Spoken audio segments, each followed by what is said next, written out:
আল্লাহ রাব্বুল আলামিনের।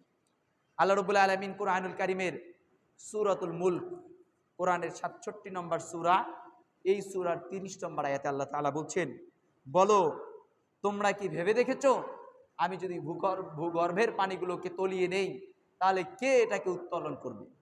কারো উত্তোলন করার ক্ষমতা আছে? আল্লাহ রাব্বুল আলামিন যদি তার পানি তলিয়ে নেন, পৃথিবীর কোনো মানুষ কি এটাকে উত্তোলন করতে পারবে? কারণ সমস্ত রিজিকের মালিক কে? আল্লাহ তাআলা। আজকে বাংলাদেশের মতো ভূখণ্ডেও আমরা অনেক জেলায় জানি যে মানুষ পানি পাচ্ছে না। পানি কয়েক হাজার ফিট নিচে একদিন চলেও যেতে পারে। আমরা ১০০, ২০০, ৩০০ ফিট নিচে গেলেও পানি পাইতাম। এখন আল্লাহ রাব্বুল আলামিন যদি চান, তার এই পানিকে, তার এই নিয়ামতকে বন্ধ করে দিবেন। পৃথিবীর কোনো মানুষের ক্ষমতা রয়েছে এই নিয়ামতকে আবার নতুন করে উত্থিত করার? আছে ক্ষমতা?